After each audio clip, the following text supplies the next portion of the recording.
2.5cm 이상이 되면은 요거는 저희가 이제 거북목으로 좀 의심해 볼 수 있습니다. 그럼 저도 지금 딱 좋아. 지금이요? 서연 언니 내가 시집 보내려고 하는 거야. 내가. 상대에게 늘 사과를 하고 있다. 나 사과를 받고 있는데. 사과할 만한 짓을 하면요? 넌 진짜 사과해야죠. 아, 일단 접어보세요.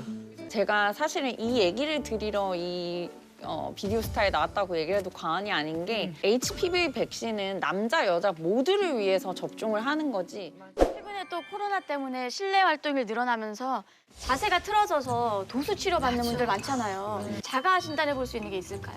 요즘에 제일 많이 대두되는 질환 중에 하나, 질환은 아니죠. 증상 중에 하나는 거북목 증후군이에요, 결국. 거북이처럼 목이 앞으로 쭉 빠진다 해서 이거를 거북목 증후군이라고 하는데 간단하게 할 수 있는 이 자가 진단법도 있고요. 여기에 맞는 좀 솔루션이나 치료법 같은 거 도움이 되는 운동법들 좀 소개해드리겠습니다. 진단 한번 해보고 싶죠. 어떻게 하는 거예요? 간단한 검사입니다. 그 펜 하나만 있으면 돼요. 펜 어디 있어? 요펜 하나만 있으면은 목의 기울기를 측정을 해가지고 이게 거북목이냐 아니면 정상이냐를 좀 볼 수 있거든요. 네, 한번 저쪽으로 자리를 좀 이동해 보겠습니다. 시청자 여러분들 집에서 다 해보시면 되네요. 내가 거북목인가 아닌가를 일단 아는 게 중요하거든요. 네. 실례하지만 네. 목 조금만. 네. 네네네. 썸을 부르는 행동. 경동맥. 자, 경동맥. 자자. 정상적인 사람들, 정상적인 목의 커브는 어깨에서 귀까지 일직선상에 있어야 돼요. 근데 어깨 라인에서 귀까지 보면은 이렇게 앞으로 진짜네. 많이 나와 저 모니터를 있잖아요. 보니까. 귀까지가 이만큼 나와 있잖아요. 요 정상 범위에서 앞으로 빠져나간 각도, 요 각도가 약 2.5cm 이상이 되면은 요거는 저희가 이제 거북목으로 좀 의심해 볼 수 있습니다. 그럼 저도 지금 딱 좋아. 지금이요? 딱 좋아. 너무 정면이 이렇게 돼요. 이게 척추 건강에 좋아하는데 제 연애 건강에는 안 좋을 것 같은데. 지금 딱 좋아. 딱 있어. 우리 정신 건강에도 안 좋아요. 박나래 씨 같은 경우에는 이 자세가 일자목을 굉장히 유발을 할 수 있는 자세. 아까처럼 다시 해보시겠어요? 요거 안 좋습니다. 왜요? 뒤로 하면서요. 요거보다는 목의 커브, 이 C자 형태의 커브가 유지될 수 있도록 고개가 살짝 들려줘야 돼요.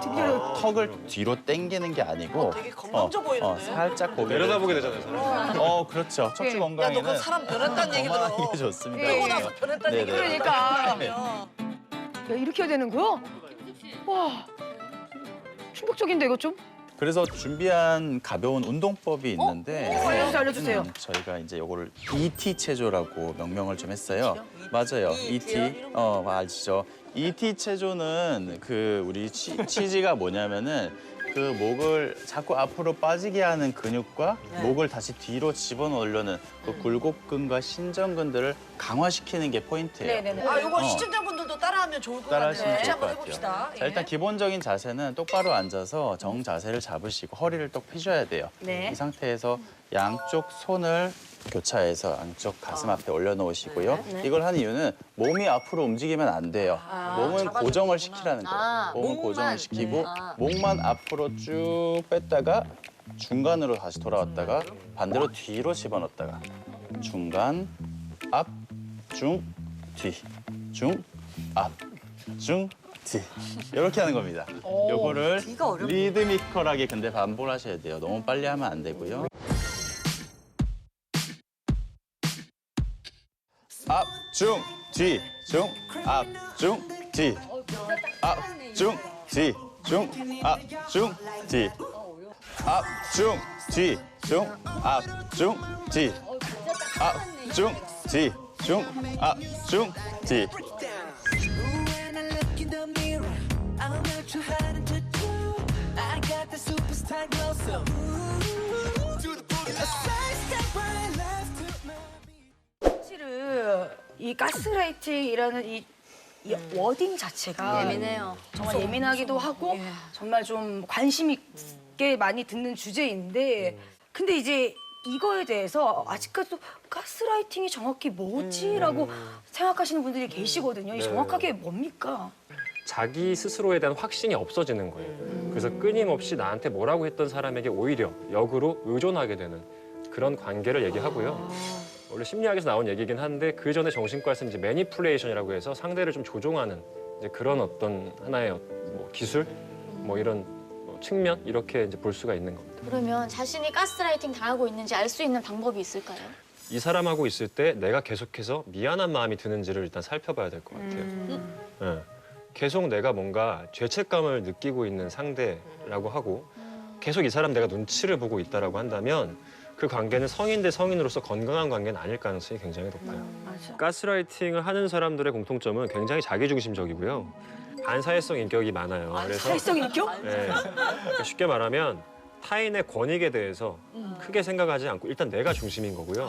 그러다 보니까 나도 모르게 자기 연민이 많습니다, 이 사람들은. 자기 연민? 네. 내가 힘든 게 제일 힘든 거예요.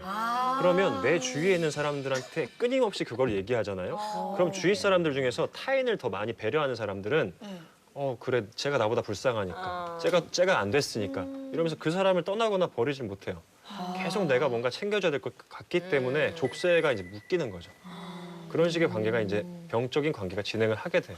자, 그럼 테스트를 통해서 한번 알아봅시다. 네네네네. 일단 가스라이팅을 당하고 있을까에 대한 질문을 드려보면요. 네. 상대에게 늘 사과를 하고 있다. 나 사과를 받고 있는데. 사과할 만한 짓을 하면요? 넌 진짜 사과할 사과해야죠. 일단 접어보세요. 예. 두 번째는 나는 혼자 아무것도 못하는 사람이다. 과거형 되나요? 달아 접어야 될 것 같은데. 뭐 그랬던 건지. 오케이. 세 번째, 평소보다 빠른 판단을 못하며 나야 나. 자신감과 자존감이 떨어지는 것 같다. 빠른 판단은 좀 어려워. 나 너무 빨라서 일을 그렇죠. 혹은 계속해서 의사결정을 할 때 물어본다. 나 물어보는 거 있어.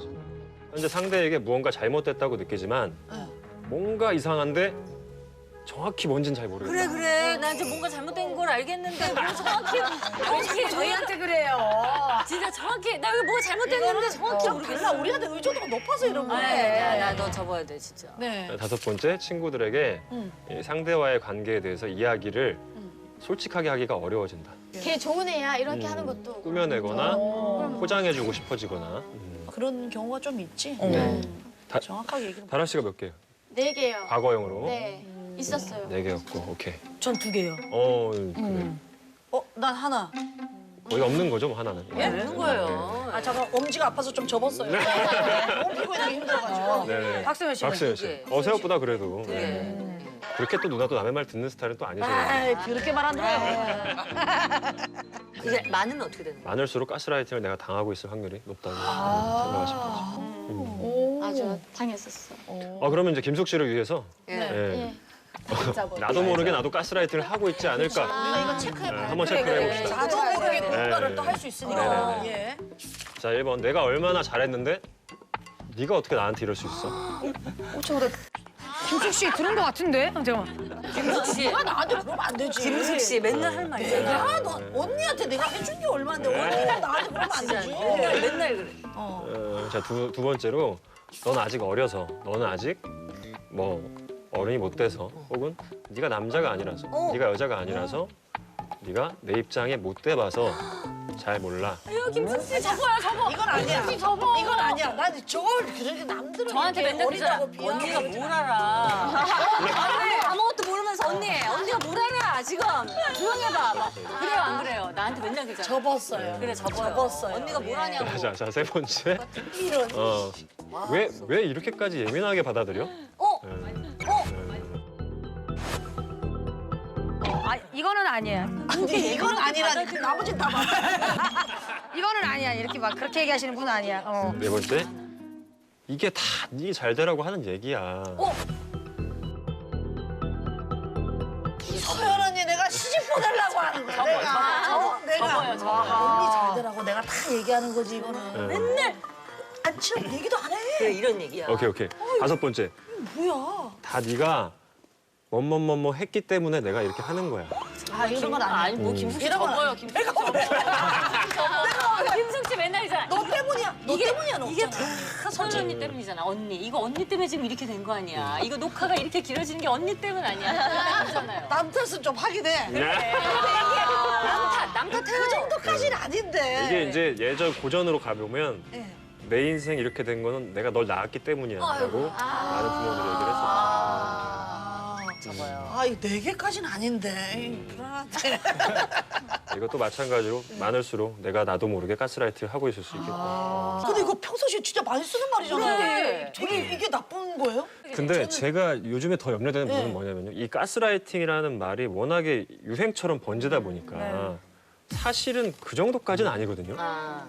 그냥 부모 자식 간에 충분히 할 수 있는 말이고 바랄 수 있는 거고 애인 사이에 요구할 수 있는 거고 소속감을 위해서 어떻게 보면 필요한 부분에 대한 얘기일 수도 있는데 맞아.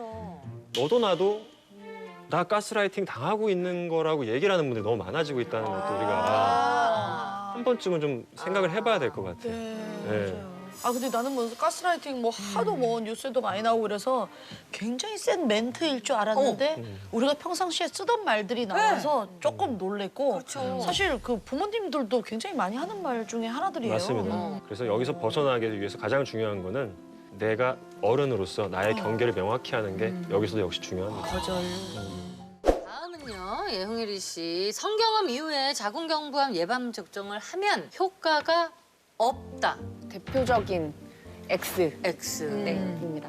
사실은 자궁경부 암 예방 접종이라는 것도 되게 잘못된 워딩이기는 한데요. HPV 백신이라고 얘기를 하셔야 됩니다. 인유두종 바이러스에 대한 백신을 우리가 예방 접종을 하는 건데요. 이 HPV가 없는 상태에서 예방 접종을 하는 게 제일 베스트이기는 하니까 성관계 전에 특히 이제 만 11세에서 12세 사이의 청소년들한테 예방 접종을 하라고 얘기를 하는 거죠. 되도록이면 젊은 나이에 하라고 하지만 연구에 따르면 27세에서 45세까지도 예방 접종을 하는 것은 항체를 잘 만들기도 하고 효과적이라고 돼 있습니다. 근데 이제 제가 사실은 이 얘기를 드리러 이 비디오스타에 나왔다고 얘기를 해도 과언이 아닌